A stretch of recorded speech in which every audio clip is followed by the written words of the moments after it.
আসসালামু আলাইকুম রহমতুল্লাহি অবরকাতুহ। সম্মানিত দর্শক, আওয়ামী লীগ ফিরে আসবে এবং শেখ হাসিনা মাথা উঁচু করে বাংলাদেশে আসবেন, এইগুলো নিয়ে খুব আলাপ আলোচনা হচ্ছে। পক্ষে এবং বিপক্ষে আলোচনার শেষ নেই। যারা আওয়ামী লীগকে পছন্দ করেন না তাদের বক্তব্য হলো যে আগামী 100 বছরেও আওয়ামী লীগ ফিরে আসতে পারবে না। অনেকে বললেন আওয়ামী লীগের নামে থাকবে না, সরে উচ্চারণ করতে 20 বছর সময় লেগে যাবে, তারপর কত কিছু হবে। অনেকে বলছেন যে শেখ হাসিনারও তো একটা জীবন আছে, তার বয়স আছে। এখন অনেকে বলছে সে রোগাক্রান্ত, তার শরীরের ক্যান্সার আছে, সে মূলত জাস্ট ওখানে বসে কথাবার্তা বলছে। অনেকে সন্দেহ করছে যে এআই নির্ভর কথাবার্তা। এর কারণ হলো সে শুধুমাত্র এই সেই যাকে বলা হয় অডিও ক্লিপ দিচ্ছে, তো ভিডিওতে তার কথা বলতে অসুবিধা কি? তিনি তো ভিডিওতে কোনো কথাবার্তা বলছেন না জনগণের জন্য। সবাই মনে করছে যে নিঃসন্দেহে একেবারে চেহারা টেহারা নষ্ট হয়ে গেছে, ভেঙে চুরে চুরমার হয়ে গেছে। তারপরে তো ওই যে তিনি যখন ক্ষমতায় ছিলেন তখন তো প্রায় সবাই ওই বিদেশে যারা ইউটিউবার তারা সবাই তাকে, তিনি 4th স্টেজে আছেন, ক্যান্সারের 4th স্টেজে আছেন, জেলে পড়ে সারখার হয়ে গেছেন। অনেকে তো লন্ডনে তাকে চিৎ করে শুয়াইয়ে তার সারা মুখে সেই মাস্ক টাক্স লাগিয়ে এই মরে গেছেন, আর বাংলাদেশে আসবেন না, মধ্যে চিকিৎসা করার জন্য গেছেন। এরপর যখন এয়ারপোর্ট দিয়ে তিনি এলেন, হাত এখানে মুষ্টিবদ্ধ করে, চেহারাও আগের চেয়ে ভালো। সবাই বলেন হায় হায় আল্লাহ কি হবে, এ আমি কি বললাম। এখন দিল্লি প্রবাসী বা on exile in Delhi Sheikh Hasina সেখানে বসে দল গোছাচ্ছেন, সেখানে বসে তার দলের নেতা কর্মীদের সাথে কথাবার্তা বলছেন। শুধু তাই নয়, তার যারা এজেন্ট আছেন, 17 বছর ধরে তিনি যাদেরকে প্রশাসনের বিভিন্ন জায়গাতে, ব্যবসা বাণিজ্যের বিভিন্ন জায়গাতে, তারপরে সমাজের অনেক গুরুত্বপূর্ণ কৌশলগত জায়গাতে যাদেরকে তিনি স্থাপিত করেছেন, তাদের সঙ্গে তিনি সরাসরি ব্যক্তিগতভাবে যোগাযোগ রক্ষা করছেন। এবং এক্ষেত্রে তার যে পারঙ্গমতা, এটা অস্বীকার করার মতো মানুষ বাংলাদেশে নেই। আমি নিজে একটা সাক্ষ্য দিচ্ছি। সেটা হলো, ধরুন সেই উনি 2009-10 সনে ওনার যদি কখনো কোনো ওসির সাথে কথা বলার দরকার হতো, তিনি সরাসরি একবার ডাইরেক্ট ওসিকে টেলিফোন করতেন, আমি শেখ হাসিনা বলছি এটা করো। বোঝার চেষ্টা করেন, ওসির কি তখন মাথা খারাপ হয়ে যেত না? সে তখন এসপি ঠেসপি কারো মানে হুকুমের কথাই চিন্তা করতেন না। আর ওই যে যাকে টেলিফোন করতেন তার নাম আবার লিখে রাখতেন ডায়েরিতে। তো এখন এই যে ডায়েরি ডুরি সে যে করেছেন, বা তার অনেক, সে কিন্তু ডায়েরি মেনটেন করতেন।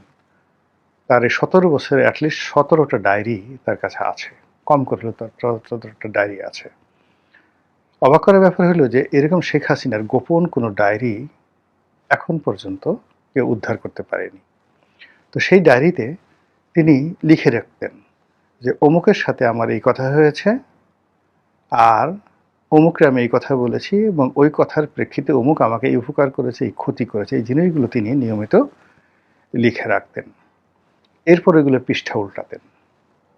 পৃষ্ঠা উল্টিয়ে যাকে কৃতজ্ঞতা প্রকাশ করার দরকার তাকে কৃতজ্ঞতা প্রকাশ করতেন, আর যাকে টাইট দেওয়ার কথা তাকে আবার দ্বিতীয় দফার টাইট দিতেন। এভাবে কত মানুষের জীবন তিনি বসন্তে ভরে দিয়েছেন, আর কত মানুষের জীবন তিনি জাহান্নাম করে ফেলেছেন, এটা তিনি ছাড়া আর তার মালিক আল্লাহ ছাড়া কেউ জানে না।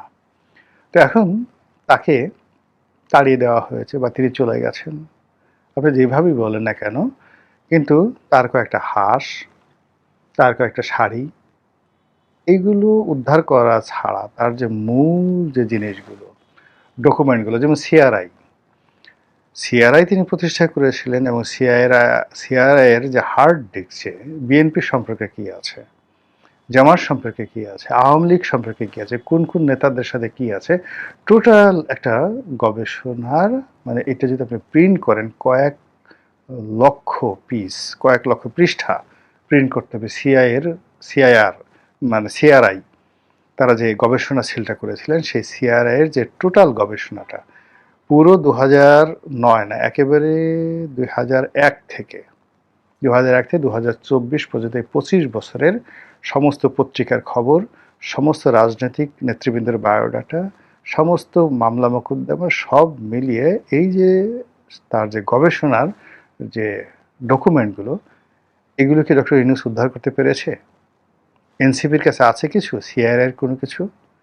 এগুলো তিনি কোথায় রেখেছেন, কোন ক্লাউডে রেখেছেন, এবং এগুলো নিয়ে এখন তিনি অনায়াসে, তার কাছে যেহেতু তথ্য আছে, তিনি স্যাটেলাইট টেলিফোন দিয়ে অনায়াসে যে কোনো ইউনিয়ন পরিষদের একটা মেম্বারের সাথে তিনি কথা বলতে পারবেন, যেগুলো আপনি ইচ্ছা করলে, সে যদি এই রেকর্ড ফাঁস না করে, অর্থাৎ শেখ হাসিনা যদি রেকর্ড ফাঁস না করে, শেখ হাসিনা কারোর সাথে কথা বলবেন, সেই কথা আপনি ফাঁস করতে পারবেন না। সেই টেকনোলজি এখনো বাংলাদেশে আসেনি। অর্থাৎ স্যাটেলাইট টেলিফোন থেকে যদি আমাদের এই যে এখন ল্যান্ডফোন বা আমাদের এখন যে হাতে যে মোবাইল টেলিফোন রয়েছে, এখানে কনভারসেশন হয়, এই কনভারসেশনটা আমাদের যে টেকনোলজি রয়েছে রেকর্ড করার, সেই রেকর্ড তারা করতে পারবেন না। তো এই জিনিসগুলো তো শেখ হাসিনার আছে, এবং এটা সে করে ফেলেছে, গেল সিআরআই। তারপর যেটা বললাম, তার যে ব্যক্তিগত, সে ডায়েরি মেনটেন করতো। তার যারা একেবারে আপনজন হোক, যারা শত্রু হোক, তারা এই জিনিসটি জানেন যে শেখ হাসিনা নিয়মিত ডায়েরি মেনটেন করতেন। এর কারণ হলো 21শে আগস্টের গ্রেনেড হামলার পর তার আসলে স্মরণ শক্তিটা অনেকটা কমে যায়, সে অনেক কিছু ভুলে যায়। তো অনেক কিছু ভুলে যায় এবং সে সেটা বুঝে যে ওই যে তার কানের ওই সমস্যার পরে। তো এই জন্য সে করে কি, ওই সমস্যাটা দূর করার জন্য সেই সে ডায়েরি মেনটেন করা শুরু করেছে নিয়মিতভাবে, এবং সব কিছু লিপিবদ্ধ সে নিজের হাতে। তো এই নিজের হাতে যে তার ডায়েরিগুলো, সেই ডায়েরিগুলো গণভবনে আপনার কি খুঁজে পেয়েছেন? সেগুলো কোথায়? এর কারণে শেখ হাসিনা হয়তো 15 দিন আগে সে টের পেয়ে গেছে যে he is going to be ousted.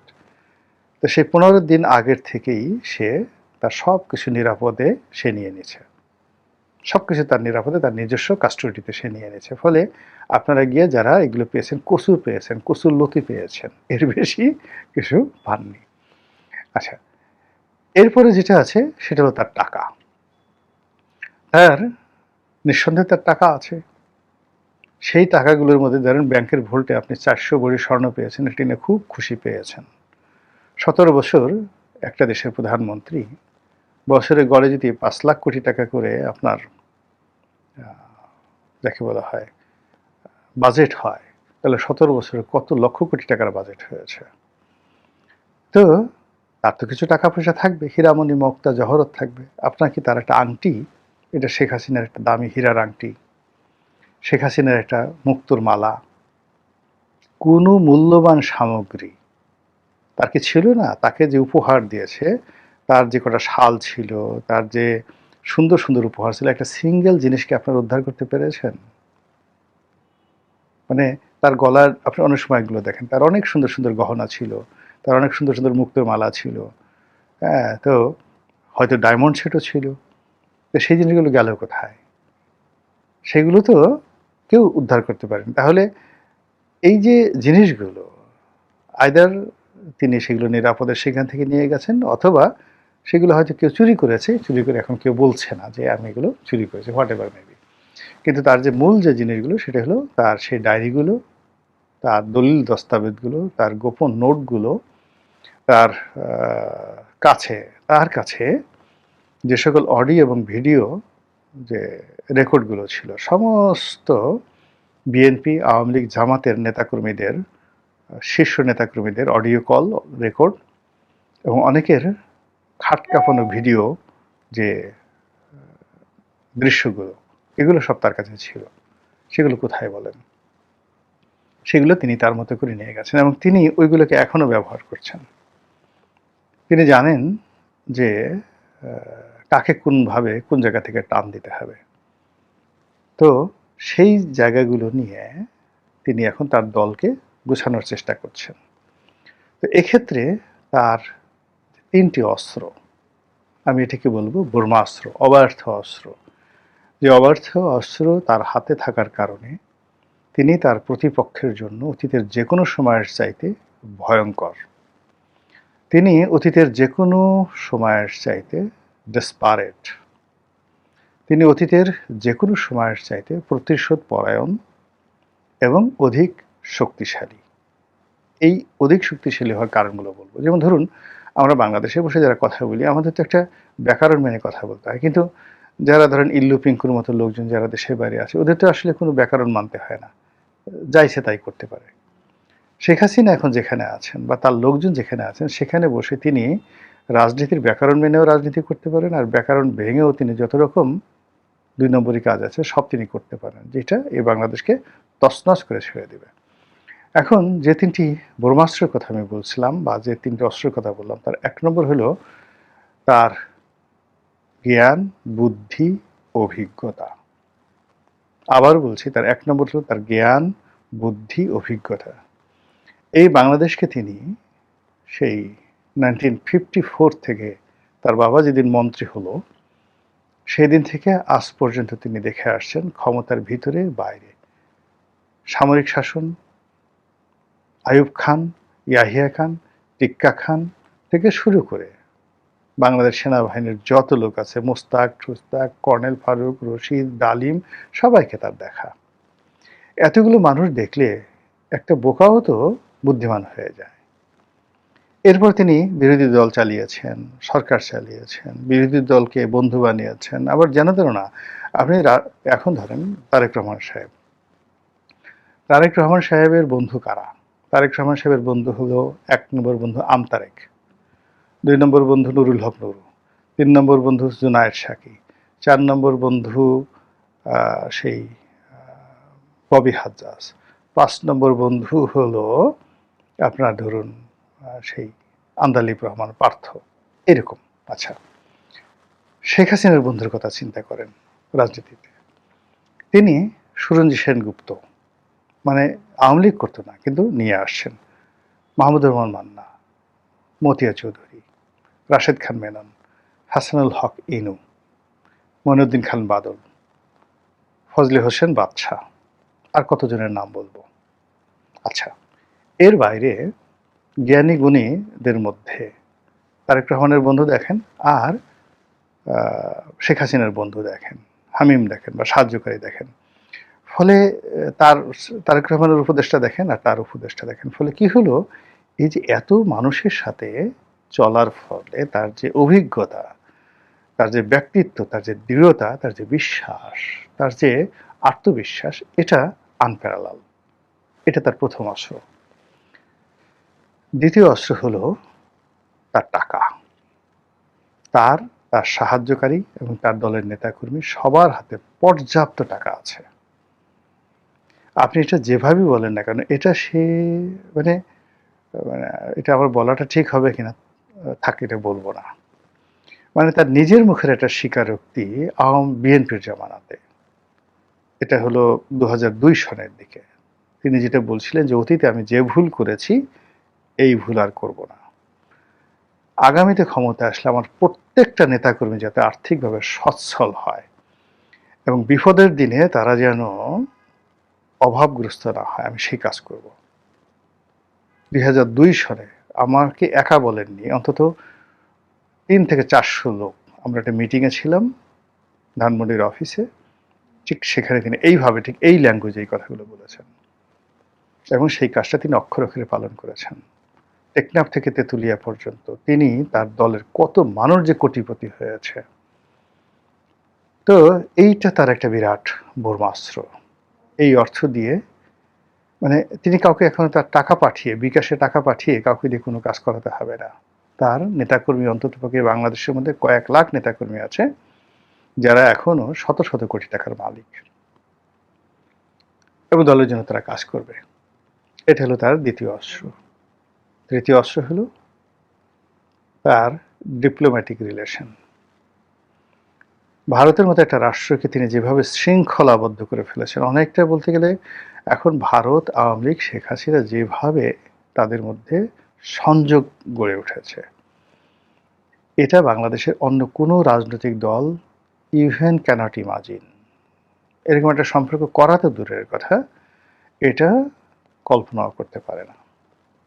২ নম্বর হলো রাশিয়ার মতো একটা পরাশক্তিকে তিনি সামহাও তিনি আওয়ামী লীগের সঙ্গে একটা দ্বিপাক্ষিক বন্ধুত্বপূর্ণ সম্পর্ক তিনি করে ফেলেছেন। ৩ নম্বর হলো ইংল্যান্ডের মতো একটা রাষ্ট্র, সেই রাষ্ট্রের সব জায়গাতে, বিশেষ করে লেবার পার্টিতে এবং লেবার পার্টি রিলেটেড যত পত্রপত্রিকা আছে, সেখানে শেখ হাসিনা যে রাজত্ব কায়েম করেছেন, যে বন্ধুত্ব কায়েম করেছেন, যে সম্পর্ক কাজ করেছেন, ইট ইজ অটোমেটিক্যালি ওয়ার্কিং। ব্রিটেনের যে ল ফার্ম, ব্রিটেনের যে প্রধানমন্ত্রী, ব্রিটেনের যে পার্লামেন্ট যেভাবে তার ব্যাপারে ভূমিকা নিচ্ছে, এটি বাংলাদেশে অন্য কোনো রাজনৈতিক দল কল্পনা করতে পারবে না। গেল রাশিয়া, ভারত, ব্রিটেন। এরপরে আসেন ফিনল্যান্ড। ফিনল্যান্ড এবং নিউজিল্যান্ড, এই দুটো রাষ্ট্রে, অর্থাৎ এই যে ববি যেখানে বিয়ে করেছে, ববি মানে শেখ রেহানার ছেলে, তো সেই ববি যে পরিবারে বিয়ে করেছে, এই পরিবার এই দুটো রাষ্ট্রে অর্থাৎ নিউজিল্যান্ড এবং ফিনল্যান্ড, এই দুটো রাষ্ট্রের শীর্ষ যত রাজনীতিবিদ আছে, ধরুন বাংলাদেশে যদি কেউ মির্জা ফখরুল সাহেবের মেয়েকে বিয়ে করে, বাংলাদেশে কেউ ওবায়দুল কাদেরের মেয়েকে বিয়ে করে, তখন এই বাংলাদেশের রাজনীতির ক্ষেত্রে যে তাদের একটা কানেক্টিভিটি, ঠিক ওইরকম একটা কানেক্টিভিটি ফিনল্যান্ড এবং নিউজিল্যান্ডে শেখ হাসিনার আছে। এরপরে কাতার এবং ফ্রান্স। ফ্রান্সের যে ইমানুয়েল ম্যাক্রো, শেখ হাসিনার সাথে তার এতটা ব্যক্তিগত সম্পর্ক, আপনি চিন্তা করেন যে বাংলাদেশে সে দিল্লি থেকে উড়ে বাংলাদেশে আসছে তার সাথে দেখা করার জন্য, এবং এয়ারপোর্টে তাকে যেভাবে মানে জড়িয়ে ধরেছে, চুম্বন দিয়েছে, অ্যাজ ইট ইজ নিজের মাকে সে শ্রদ্ধা জানাচ্ছে। সিমিলারলি বর্তমান যে কাতারের যে আমির আছেন, তার বাবা শেখ হাসিনার ব্যক্তিগত বন্ধু, অ্যাবসলিউটলি পার্সোনালি বন্ধু। এরপরে যে সৌদি আরব, মোহাম্মদ বিন সালমান, মোহাম্মদ বিন সালমানের সঙ্গে শেখ হাসিনার যে কী সম্পর্ক, আপনি একটু যদি জামাতের লোকজন থাকে তাদেরকে একটু জিজ্ঞাসা করেন যে বর্তমান সৌদি প্রশাসন আওয়ামী লীগ সম্পর্কে কী চিন্তা করে। এই হলো তার অবস্থা। তো এই যে আন্তর্জাতিক অঙ্গনে তার এই সম্পর্ক, চীনের সঙ্গে তিনি চেষ্টা করেছিলেন কিন্তু পারেন। এর মধ্যে আরও একটা ব্যাপার আছে, ভুটান। ভুটানের যে বর্তমান রাজা, তিনি হার্ভার্ডে জয়ের ক্লাসমেট, এবং সেই ভুটানের রাজা শেখ হাসিনাকে তার নিজের মায়ের মতো শ্রদ্ধা করে। অন্যদিকে পাকিস্তানে যদি চিন্তা করেন, ইমরান খান এবং তার পার্টি অ্যাবসলিউটলি শেখ হাসিনা এবং আওয়ামী লীগের অন্ধভক্ত। এমনকি শাহবাজ শরীফ, এই যে এখন যে আছেন, তার সাথেও শেখ হাসিনার ব্যক্তিগত সম্পর্ক অনেক অনেক ভালো। তো এই যে অস্ত্রগুলো যে আছে, ব্রহ্মাস্ত্রগুলো আছে, ও শ্রীলঙ্কার মারাত্মক বিপদের সময় তিনি $20 কোটি দিয়ে তিনি শ্রীলঙ্কাকে দেউলিয়া থেকে রক্ষা করেছেন। ওই মুহূর্তে শ্রীলঙ্কা $5 কোটি কোথা থেকে পাচ্ছিল না, না IMF না বিশ্বব্যাংক, পুরো মানে শ্রীলঙ্কাটা দেউলিয়া হয়ে যেত।